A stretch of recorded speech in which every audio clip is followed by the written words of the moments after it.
Hello, and welcome to Mini's Blackwing Lair guide on Project Ascension. The first boss in Blackwing Lair is Razorgore the Untamed. And unlike many other bosses, the goal of this fight is not just to kill the boss, but you need to control Razorgore and make him destroy all the eggs in the room, before you can finally kill him. To do this you need to assign 2 people to control Razorgore using the orb. The reason you need 2 people for this is that after you have mind controlled him, you will get exhausted mind and you will be unable to use the orb for a period of time. While you're controlling Razorgore, your main priority is, as mentioned earlier, to destroy the eggs, which you do by pressing 3. In addition to that, during all of phase 1 a lot of ads will spawn, and you can help killing the ads by spamming Fire Volley whenever you're not busy destroying the eggs. During phase 1, the job of the entire raid is to avoid getting overrun. You do this by killing the ads as soon as possible, and there is an important kill priority. First off, there are the Blackwing sorcerers, who can interrupt the mind control and make Razorgore immune to mind control for 10 seconds, so they have to be interrupted and killed as soon as possible. The other important kind of ad is the Warlocks. They buff everyone near them, and they get buffed when they are near monsters.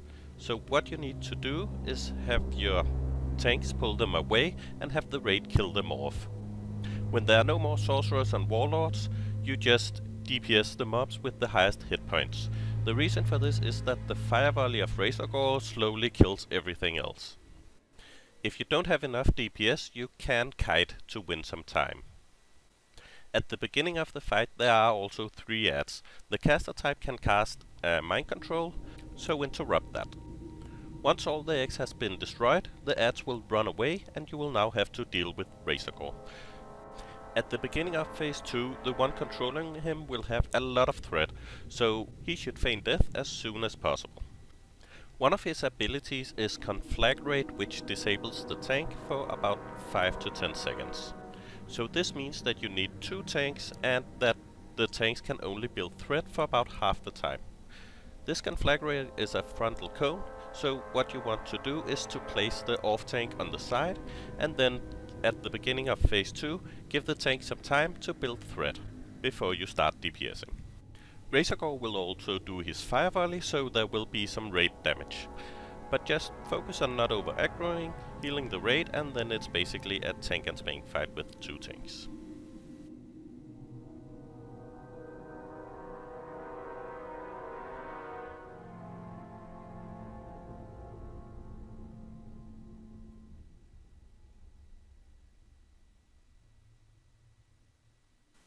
The second boss in Blackwing Lair is Veilastras the Corrupt, and he is a DPS check. A special mechanic on Ascension is that he at the start of the fight will open 3 portals from which shadow balls will spawn, and if these shadow balls hits Veilastras, he will get a damage buff. So you need players to go between the boss and the portals so that they get hit by the balls instead. This results in the player being mind controlled, and you have to deal with that. One way you can deal with it is having your melee DPS taking the orbs and then having them taking off their weapons just before they get mind controlled, or use the equipment manager to do it while they're mind controlled. Another mechanic is burning adrenaline, which he puts on players, making all their spells instant and makes them do a lot more damage. However, it has a 20-second duration, and if it runs out you blow up and die. So you need to go and take one of the black orbs to get mind controlled and have this debuff removed.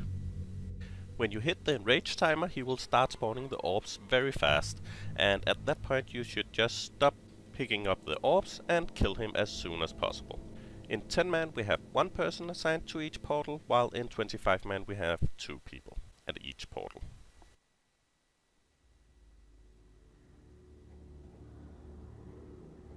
After Veilastras there's some really annoying trash, but if you do a feint death pull you can split up the groups. The most deadly of the trash is the Death Talent Wormkin, which spams Fireball Volley, and it does a lot of damage to your raid, so what you can do is either having 1 person spam hibernated to interrupt the volley, or simply having a lot of AoE healing and make sure you only get 1 at a time. The second kind of trash that can be really annoying is the Seethers, because they can do a knockback and knock your raid members into the next group, pull them and wipe the raid. Next up is the Suppression Room, also known as the Depression Room. This place contains three kinds of monsters. The Death Talon Hatches, which does a flame strike that you have to interrupt. Then we have the Whelps. You just have a lot of them and can AoE them down, except when you also have the Taskmasters, because the Taskmasters, they spam Prayer of Healing and make your AoE useless. The most annoying thing about this place is the suppression traps, which means that you have to have 1 or 2 raid members with disarm trap to keep them down at all time, because else you have a way longer casting time as well as reduced movement speed and attack speed. Once you have all this sorted, you just move through the room all the way up to the boss.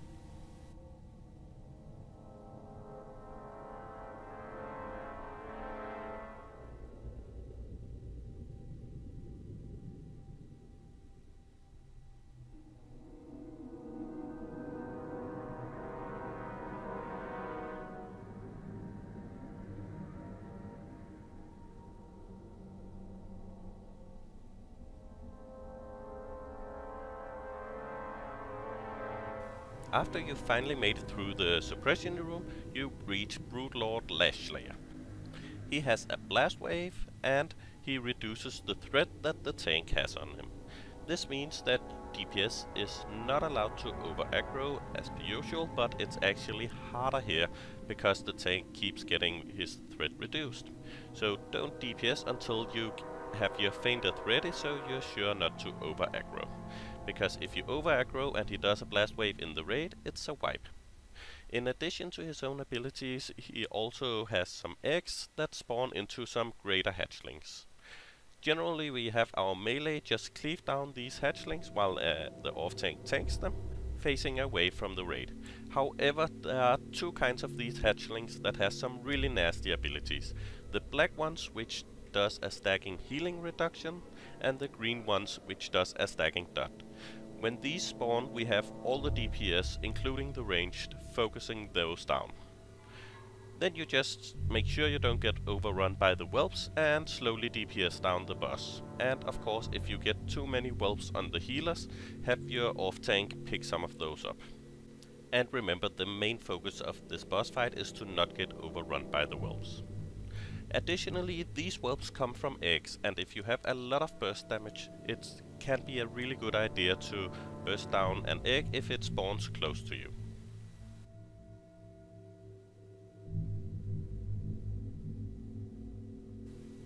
After Broodlord Lair, we have some more trash mobs. We have the Blackwing Warlocks, who spawns additional demons, and for this reason we want to kill that first.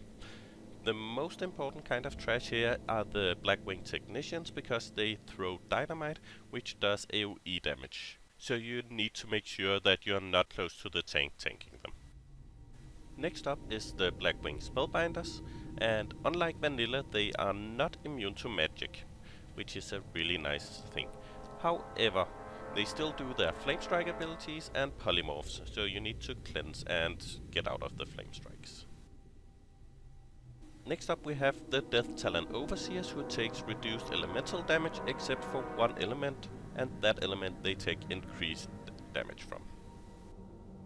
The bigger version of these, the Death Talon Wormguards, have the same elemental shield, and they also do a big AoE stun that does a lot of damage. It is very important that the DPS don't over aggro on these, and the tanks have less threat on them because they're stunned. In vanilla, Firemaw, Flamegore and Ebenrock was 3 separate fights.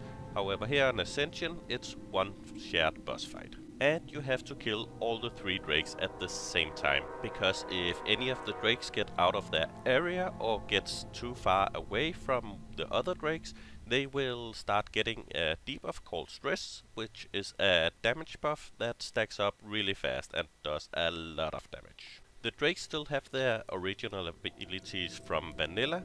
For instance, Firemaw still has his flame buffet, which stacks up on the raid. However, it's been tweaked so that the maximum amount of stacks is 3, meaning that it's just fire damage to the entire raid all the time. The second ability is Flame Gores in Rage, which makes him pulse fire damage to the entire raid, and he has to be tranked as soon as possible. Ebenrock still does his debuff to the tank, which heals Ebenrock each time that tank gets hit by him. Alder Drake also has Shadow Flame, which does a lot of damage to the tanks, and if they don't have Onyxia Scale Cloak, they just get one shot. The most annoying mechanic in this fight is the Blast Waves, which get put on random raid members who then blow up 5 times and get slowed with each time they blow up, as well as get a high damage dot. What you need to do if you get this is to blink out of the raid as soon as possible and just spam heal yourself, as well as have a healer spam heal you, or you will die. There's also a very high chance that it's the same person getting the blast waves all the time. The way we kill the drakes is that we get both Flamegore and Firemaw to low hit points before we nuke down Ebenrock, since he has that heal. Then once those 2 drakes are low, you kill Ebenrock and then finish off the other 2 drakes.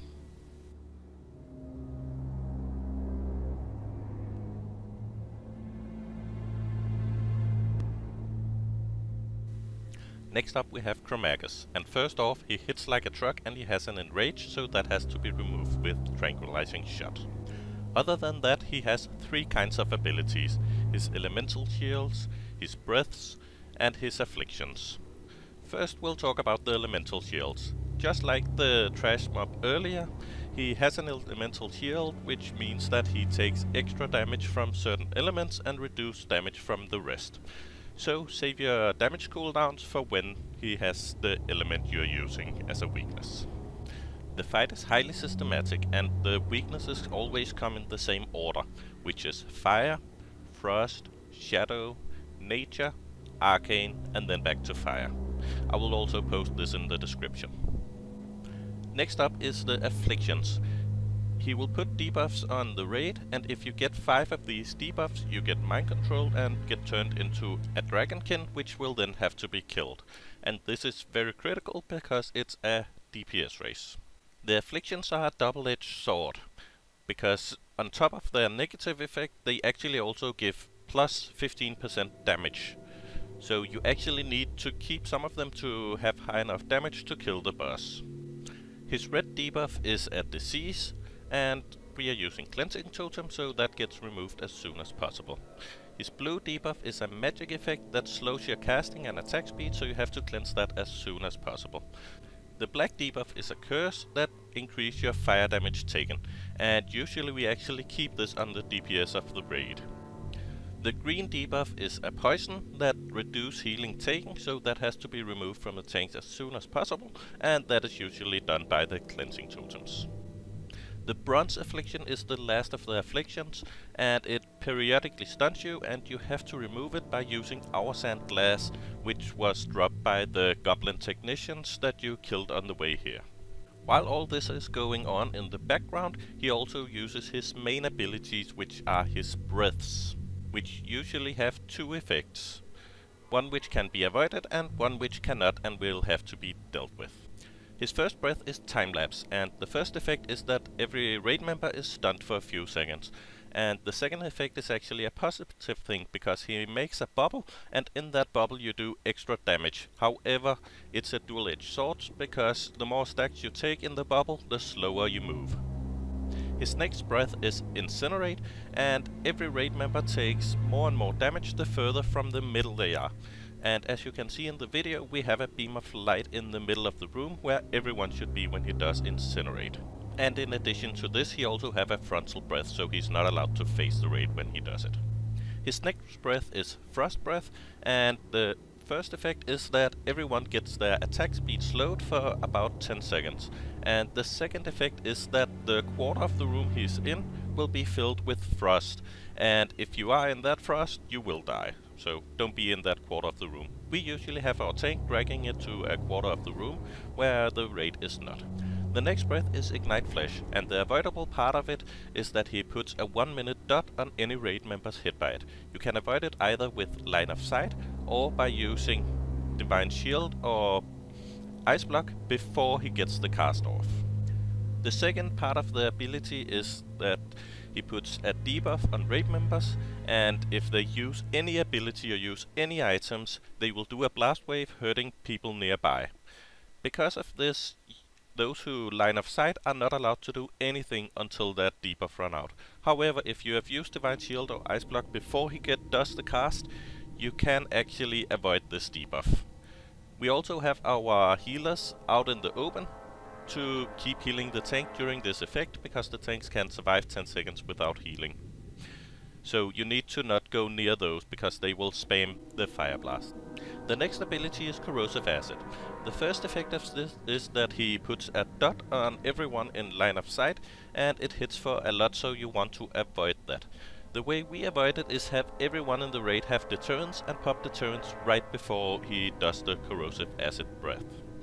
The second effect of the Corrosive Acid is that he puts green poison patches on the ground, which you have to get out of. And this is also a good reason why deterrence is really good, because then you get time to get out of it and can actually avoid any damage from this breath. Deterrence is mandatory in our raids, but you can actually avoid the dot by using line of sight.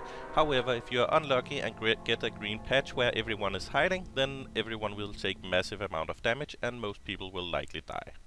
These breaths also come systematically in the order Time Lapse, Incinerate, Frost Breath, Ignite Flesh, and Corrosive Acid.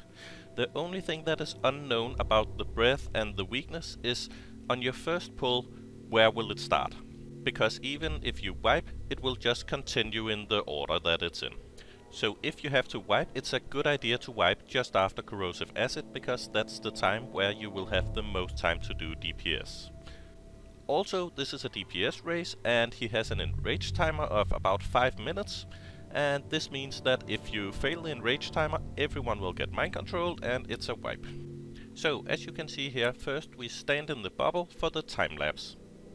Then the one who trank shots stay outside, but everyone moves onto the light right away, and as you can see, we have 2 people doing that. Then we move into the light after trank shotting, and it's important to have him tranquilized there, because else the breath will probably do double damage as well. Then the tank pulls it into the opposite corner for the frost breath, and keeps the raid moves towards the corner where we hide for the ignite flesh.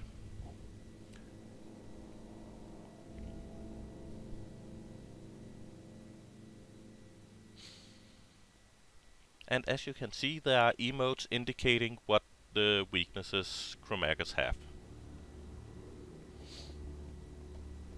Now, as you can see, for Ignite Flesh, I bubbled before the Ignite Flesh went off, and I can keep DPSing and tranquilizing shooting, and the rest of the raid went to line of sight. So it's a small DPS gain to actually use bubble and ice block. Now Corrosive Acid, use the deterrence and find a safe spot while deterrence is still up, and you will take 0 damage from this breath. And then we go back to the time lapse and rinse and repeat.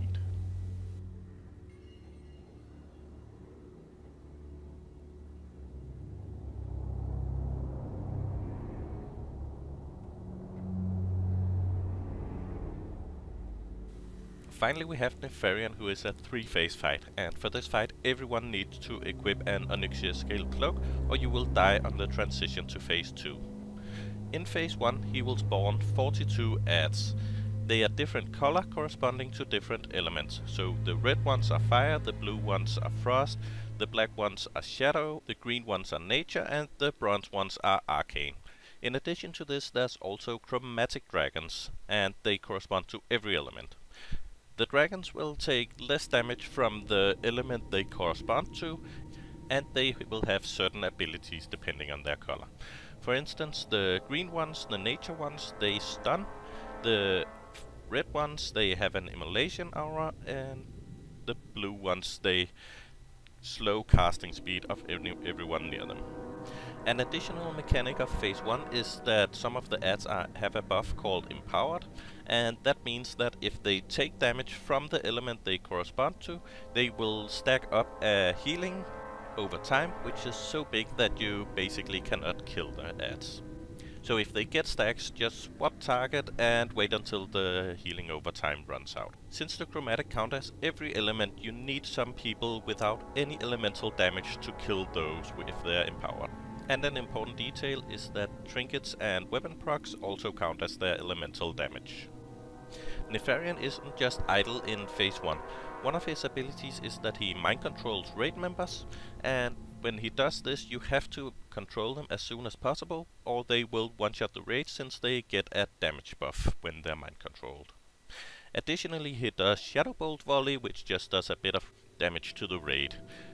The last ability he has is a really critical one. It's Dark Volley, where he will spam a lot of Shadow Bolts to anyone near him. And in order to survive this, you probably need to pop a cooldown or have really good healing, because it's a lot of damage that it does. You want to kill all the adds in the same position for phase 3, which we will come to later. When you have killed 41 of the 42 adds, Nefarian will transition into phase 2, where he lands as a dragon. So what you can do is actually to keep 2 adds up to get a little break to get mana and to get the right adds down. In the transition to phase 2 he will do a Shadow Flame on the entire room, and this is why you need your Onyxia Scale Cloak, because if you don't have that on you will die.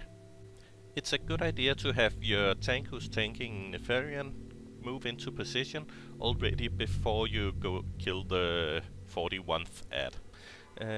And when he lands, it's a good idea for people to feign death, so that we're sure that it's the tank who gets all the aggro. Now just wait a bit with doing DPS, and so the tank can have proper aggro and you won't over aggro and wipe the raid. In phase 2 Nefarian also have some abilities, of course. The first one is that he does an AoE fear, which you can counter by having tremor totems in each group. The second ability is the ascension replacement for the class calls, which is that he spawns clones of every raid member, which will then use the same abilities as you do. This means that you can actually use some abilities with long cast to have your clone casting for a long time, and then you can interrupt them right before they finish the cast. And since they use the same abilities as you do, it's a really bad idea for melee to use abilities such as Blade Storm, etc. Also, the adds they take reduced AoE damage, so you can't just gather them up and AoE them down. We have our tank picking up the melee adds, and then we have the casters killing off all the caster adds, because we found that they were the most deadly. And actually we leave the healers and the tank clones alive and just DPS the boss when we have killed the most dangerous DPS adds. Another important information is that these adds are a snapshot of the raid right when he casts the ability, which means that if you unequip your weapon just before he casts it, then the adds will not have any weapons on. Now you just DPS the boss down to 20%, at which point third phase will start.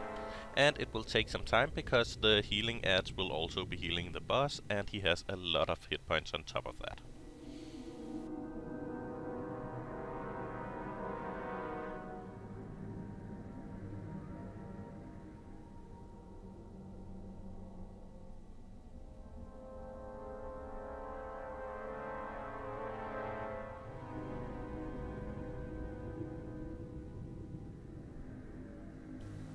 Once the boss hits 20%, all the adds that you killed in phase 1 will spawn again as skeletons.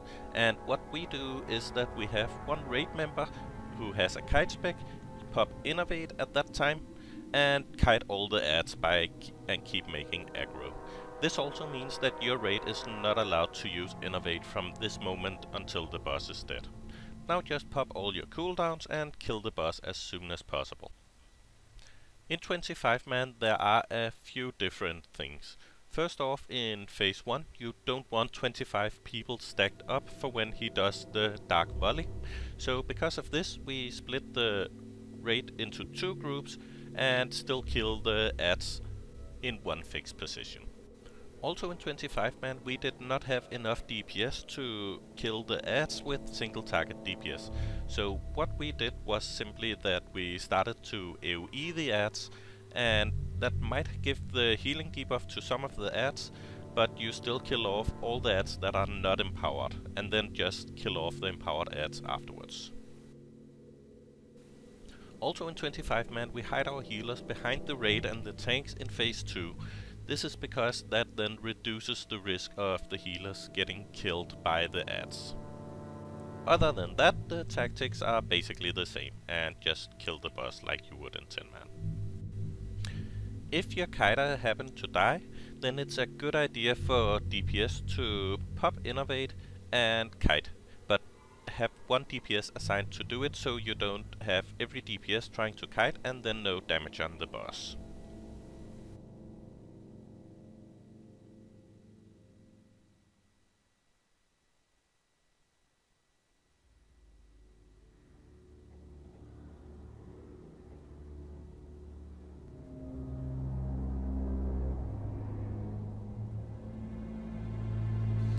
This was the Blackwing Lair guide on Project Ascension, and I'll see you for the next guide.